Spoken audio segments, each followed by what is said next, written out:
하나님 말씀은 창세기 5장 1절에서 32절까지입니다. 창세기 5장 1절에서 32절까지 말씀 번갈아 가면서 읽습니다. 제가 먼저 읽겠습니다. 창세기 5장 1절에서 32절까지입니다. 이것은 아담의 계보를 적은 책이니라. 하나님이 사람을 창조하실 때에 하나님의 모양대로 지으시되 남자와 여자를 창조하셨고 그들이 창조되던 날에 하나님이 그들에게 복을 주시고 그들의 이름을 사람이라 일컬으셨더라. 아담은 130세에 자기의 모양 곧 자기의 형상과 같은 아들을 낳아 이름을 셋이라 하였고 아담은 셋을 낳은 후 800년을 지내며 자녀들을 낳았으며 그는 930세를 살고 죽었더라. 셋은 105세에 에노스를 낳았고 에노스를 낳은 후 807년을 지내며 자녀들을 낳았으며 그는 912세를 살고 죽었더라. 에노스는 90세에 게난을 낳았고 게난을 낳은 후 815년을 지내며 자녀들을 낳았으며 그는 905세를 살고 죽었더라. 게난은 70세에 마할렛을 낳았고 마할렛을 낳은 후 840년을 지내며 자녀들을 낳았으며 그는 910세를 살고 죽었더라. 마할렛은 65세에 야렛을 낳았고 야렛을 낳은 후 830년을 지내며 자녀를 낳았으며 그는 895세를 살고 죽었더라. 야렛은 162세에 에녹을 낳았고 에녹을 낳은 후 800년을 지내며 자녀들을 낳았으며 그는 962세를 살고 죽었더라. 에녹은 65세에 무드셀라를 낳았고 무드셀라를 낳은 후 300년을 하나님과 동행하며 자녀를 낳았으며 그는 365세를 살았더라. 에녹이 하나님과 동행하더니 하나님이 그를 데려가심으로 세상에 있지 아니하였더라. 무드셀라는 187세에 라멕을 낳았고 라멕을 낳은 후 782년을 지내며 자녀를 낳았으며 그는 969세를 살고 죽었더라. 라멕은 182세에 아들을 낳고 이름을 노아라 하여 이르되 여호와께서 땅을 저주하심으로 수고롭게 일하는 우리를 이 아들이 아니하리라 하였더라. 라멕은 노아를 낳은 후 595년을 지내며 자녀를 낳았으며 우리 32절까지 함께 읽습니다. 그는 777세를 살고 죽었더라. 노아는 500세 되는 후에 셈과 함과 야벳을 낳았더라. 아멘. 성경에는 종종 족보가 등장합니다. 오늘 본문도 족보가 나오는 대표적인 본문입니다. 족보를 기록하는 여러 가지 이유가 있겠지만 두 가지 정도만 말씀드리겠습니다. 첫 번째는 족보는 하나님의 자신만만함을 보여줍니다. 성경에 나와 있는 이야기를 특히 창세기에 나오는 상당 부분은 지금 올 시대의 이야기 곤란한 것들이 많습니다. 대표적인 오늘 본문을 보십시오. 사람들이 한 900 몇 세까지 살지 않습니까? 이걸 어떻게 사람들이 믿을 수 있겠습니까? 하나님이 이렇게 말씀하시는 것 같습니다. 너희들 과학이 그렇게 발전했느냐? 그러면 그 발전된 과학으로 한번 조사해봐라. 자신 있다 하시는 것 같습니다. 오늘 족보에 나와 있는 사람들의 평균 수명은 912세입니다. 사람들이 평균 912세까지 살았다? 이걸 믿지 않으려 할 겁니다. 그래서 이런 걸 신화라고 생각을 합니다. 그는 창세기 기록하는 모세 시대도 마찬가지였을 겁니다. 모세가 창세기를 기록하죠. 하나님께서 감동을 주셔서 창세기를 기록하는데 창세기 5장 이 부분 기록하면서 모세 입장에서는 참 크게 고민이 됐을 것 같습니다. 아담이 930세를 살고 죽었더라. 이런 말 쓸 때 고민됐을 겁니다. 이렇게 쓰면 사람들 믿지 않을 텐데 이 생각 들지 않았겠습니까? 그럼에도 모세는 그러겠습니다. 상식적으로 이해가 안 되는 내용이지만 그래서 사람들이 믿지 않을 가능성이 높지만 신하라고 치부할 가능성은 높지만 그래서 씁니다. 족보를 기록한 두 번째 목적은 족보는 예수 그리스도를 추적해 주기 때문입니다.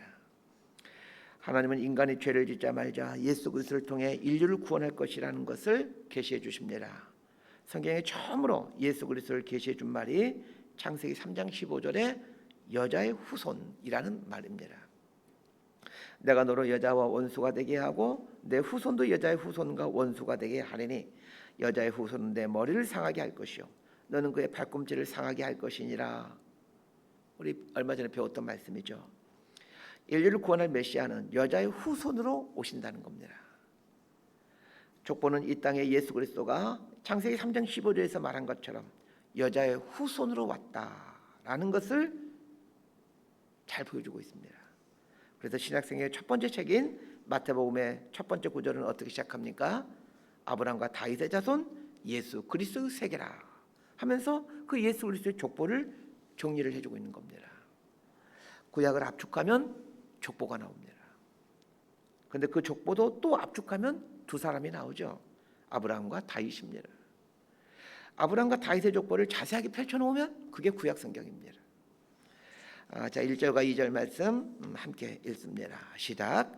이것은 아담의 계보를 적은 책이니라. 하나님이 사람을 창조하실 때에 하나님의 모양대로 지으시되 남자와 여자를 창조하셨고 그들이 창조되던 날에 하나님이 그들에게 복을 주시고 그들의 이름을 사람이라 일컬으셨더라. 하나님의 모양대로 사람을 만들었다라고 설명하면서 첫 번째로 말씀하시는 것이 남자와 여자를 창조하셨고입니다.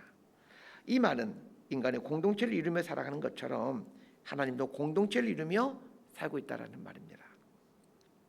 하나님은 한 분이시지만 세 분이십니다. 이걸 삼위일체라고 합니다. 세 분 하나님이 하나가 되어 신비한 결합을 하시는 것처럼 사람도 남자와 여자가 하나를 이루어 신비한 공동체를 이루어갑니다. 그게 가정 공동체입니다.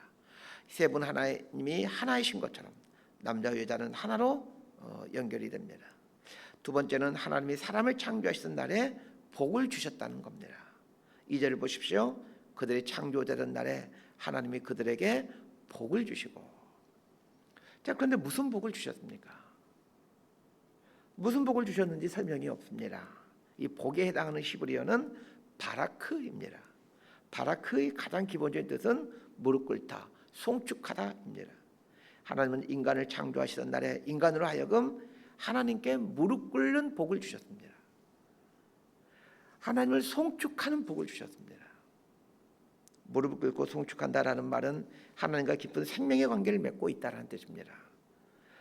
이렇게 인간이 하나님과 연결될 수 있는 복을 주시고 나서 그리고 이름을 줍니다. 그게 사람이라는 이름입니다. 사람이라는 말은 히브리어로 아담이라는 단어입니다. 그러니까 아담, 사람은 반드시 하나님과 생명의 관계, 무릎 꿇는 관계, 송축하는 관계에 있을 때만이 이게 사람이 되는 겁니다. 다른 말로 하면 하나님께 무릎 꿇을 줄 모르는 인생은 아담, 사람이 아니라는 얘기입니다. 그래서 잘 보십시오.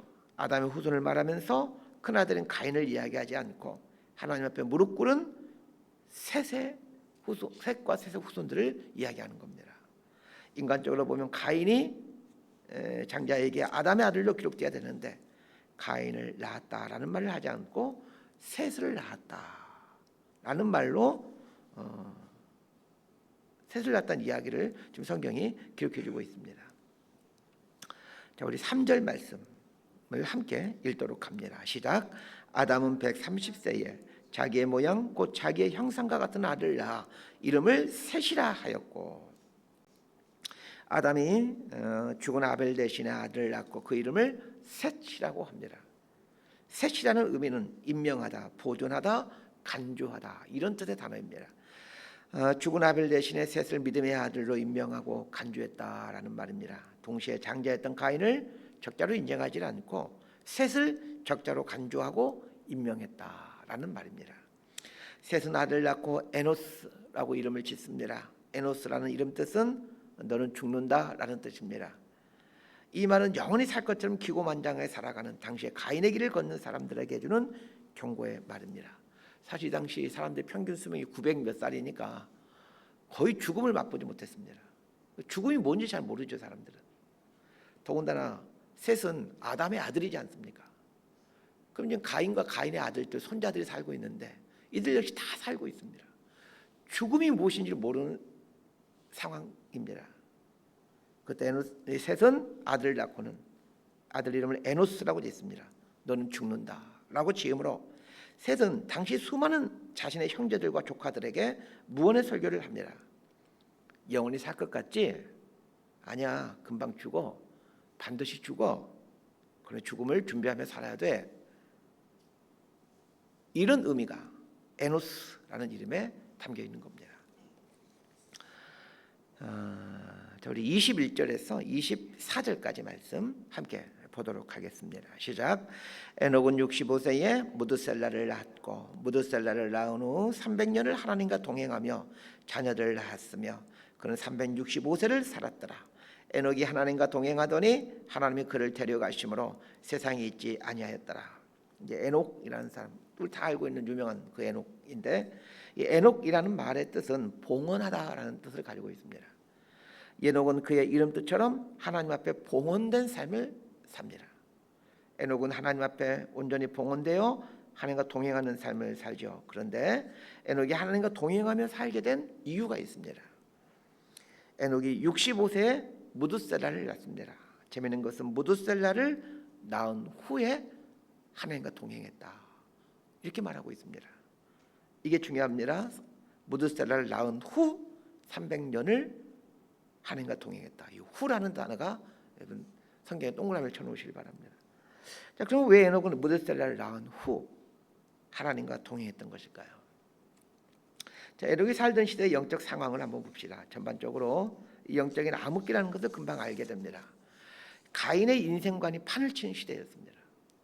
이런 시대에 믿음을 지키며 산다는 것은 참으로 어려운 일입니다. 에녹도 마찬가지였을 겁니다.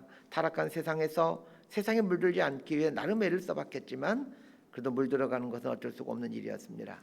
아마도 에녹은 이런 상황에서 많이 갈등하고 고민했을 겁니다. 그러던 중 아들을 낳게 됩니다. 그런데 그 아들 낳자 하나님께서 이름을 주시죠. 무드셀라라고 하거라. 이 무드셀라를 낳고 난 이후에 하나님과 300년 동안 동행하게 됩니다. 그래서 죽음을 맛보지 않고 하늘로 올라가게 된 인물이 에녹입니다. 자, 그러면 어떻게 에녹은 300년 동안이나 하나님과 동행할 수 있었던 것일까요? 자, 이 비결을 알게 된다면 오늘 우리도 에녹과 같은 삶을 살 수 있게 됩니다.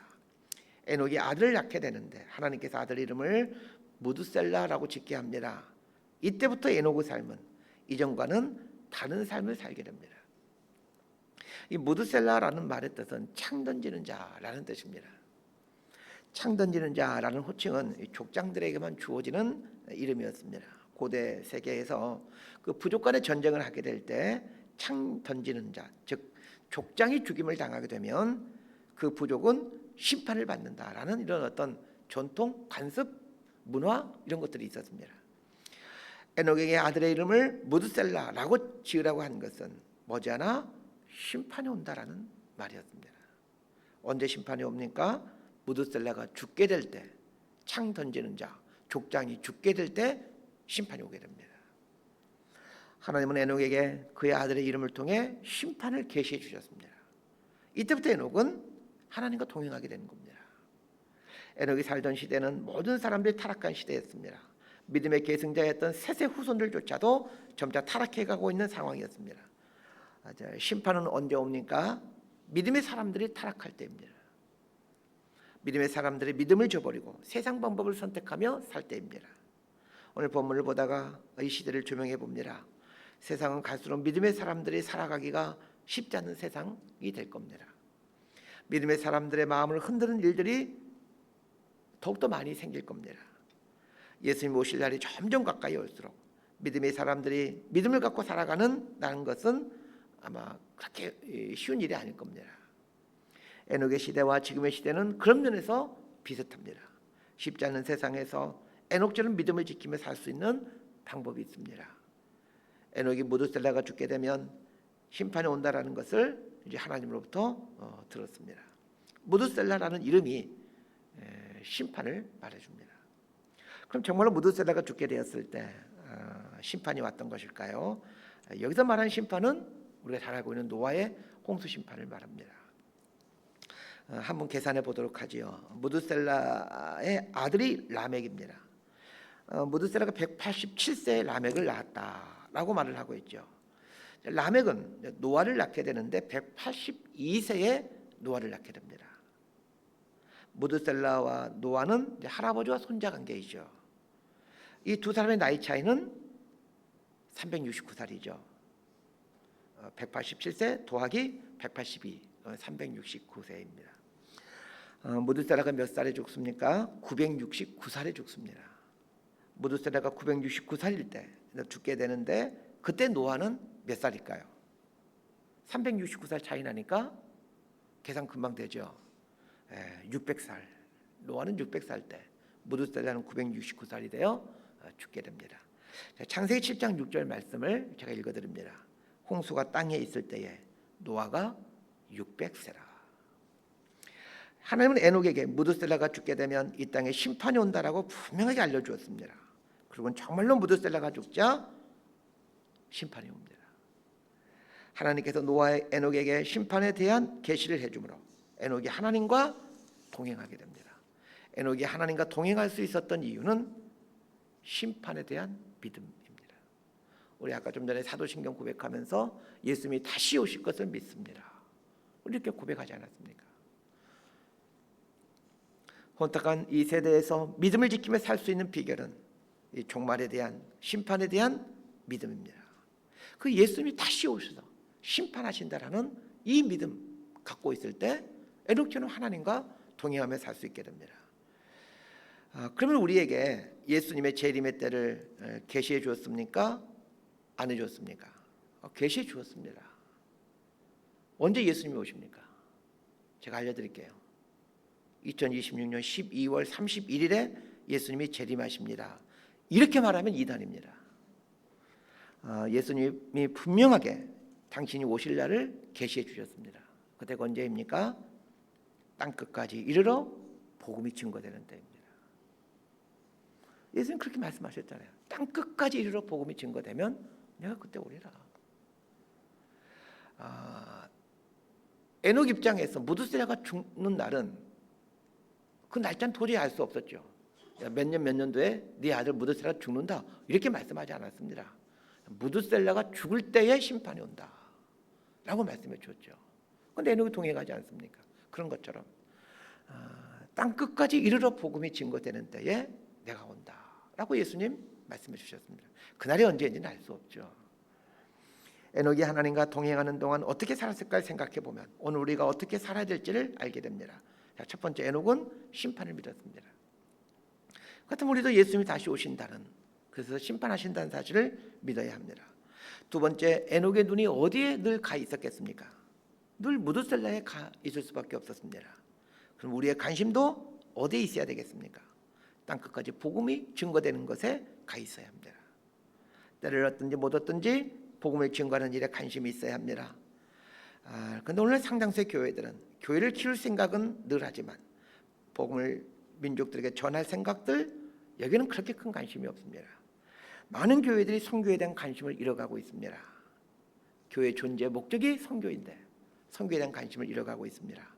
땅끝까지 복음을 증거하는 일 그렇게 중요하게 생각하지 않습니다. 아담의 후손들은 평균 912세를 살고 죽었습니다. 재미있는 것은 이 900년을 넘게 산 인생들에 대해 성경은 세 개의 단어로 인생을 설명해 줍니다. 낳고 살다 죽었더라. 인생은 낳고 살다가 죽는 겁니다. 하나님께서 900년이 넘게 산 인생들을 평가하실 때 낳고 살다 죽다 세 개의 단어로 설명하고 있는데 우리 인생도 마찬가지입니다. 짧은 인생이지만 낳고 살고 죽는 게 우리 인생입니다. 아마 여러분들 대부분이 낳고 이건 다 지나가셨죠? 낳고는 다 이제 끝나셨을 겁니다. 이제 남은 건 두 가지입니다. 살고 죽었더라. 이 두 가지가 남아 있습니다.